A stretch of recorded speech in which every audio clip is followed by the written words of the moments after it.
교연초 어린이 여러분, 안녕하세요. 혁쌤입니다.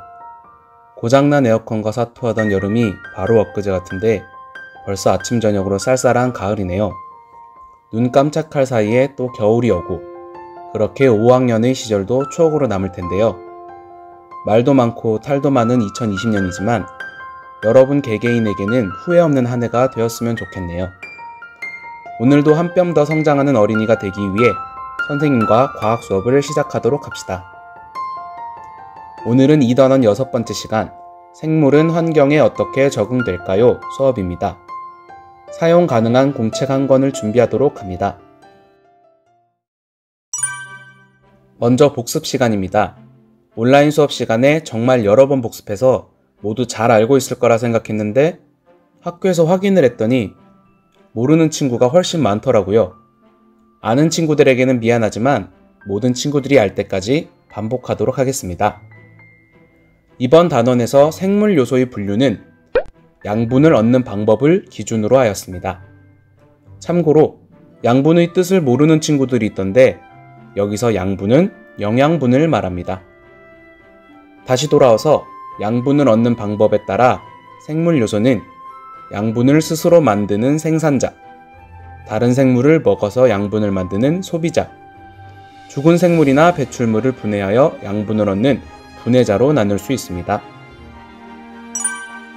다음은 생태 피라미드입니다. 교과서에 등장하는 그림을 보면 다음과 같습니다. 맨 아래 가장 넓은 칸은 벼와 같은 생산자가 차지합니다. 그 다음은 생산자인 벼를 먹고 살아가는 1차 소비자 메뚜기입니다. 다음은 1차 소비자인 메뚜기를 먹고 살아가는 2차 소비자 개구리입니다. 마지막은 2차 소비자 개구리를 먹고 살아가는 3차 소비자 또는 최종 소비자 매입니다. 생태 피라미드의 가장 큰 특징은 단계가 높아질수록 수가 적어진다는 것입니다. 벼의 수보다는 메뚜기의 수가 적고 메뚜기보다는 개구리가 적으며 개구리보다는 매의 수가 더 적습니다. 본격적으로 오늘 수업의 주제 생물은 환경에 어떻게 적응할까요? 를 다루도록 하겠습니다. 오늘 수업을 잘 이해하기 위해서는 꼭 알고 넘어가야 할 개념 두 가지가 있습니다. 첫 번째로 서식지입니다. 여러분도 한 번쯤은 들어봤을 법한 이름인데 정확한 뜻은 다음과 같습니다.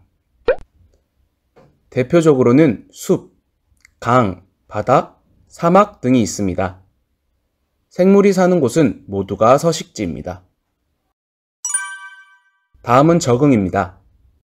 우리가 일반적으로 사용하는 단어인 적응과 과학에서 사용하는 적응의 뜻은 조금 다릅니다. 과학에서의 적응은 특정한 서식지에서 오랜 기간에 걸쳐 살아남기에 유리한 특징이 자손에게 전달되는 것을 뜻합니다. 핵심은 오랜 기간, 살아남기에 유리한 특징, 그리고 자손에게 전달된다는 것입니다. 그렇다면 왜 생물은 적응을 할까요? 답은 간단합니다. 살아남아야 자손을 남길 수 있기 때문입니다. 모든 생물의 본능은 자손을 남기는 것입니다. 과학에서의 적응이라는 개념이 조금 복잡하게 느껴질 수도 있을 것 같습니다. 그럼 조금 자세하게 살펴보면서 이해하도록 합시다. 생물의 적응은 구체적으로 어떻게 나타날까요? 첫 번째로 생김새를 통해 적응을 하며 두 번째로 생활 방식을 통해 적응을 하기도 합니다. 생김새를 활용한 적응을 선인장을 통해 살펴보겠습니다. 선인장은 원래 사막에서 살아가던 생물이었습니다. 여기서 사막은 서식지이며 건조하고 물이 부족한 환경입니다. 선인장은 살아남기 위해서 물이 꼭 필요하기 때문에 우리가 알고 있는 식물의 넓은 잎을 가시로 변화시켜 수분이 증발하는 것을 방지했습니다.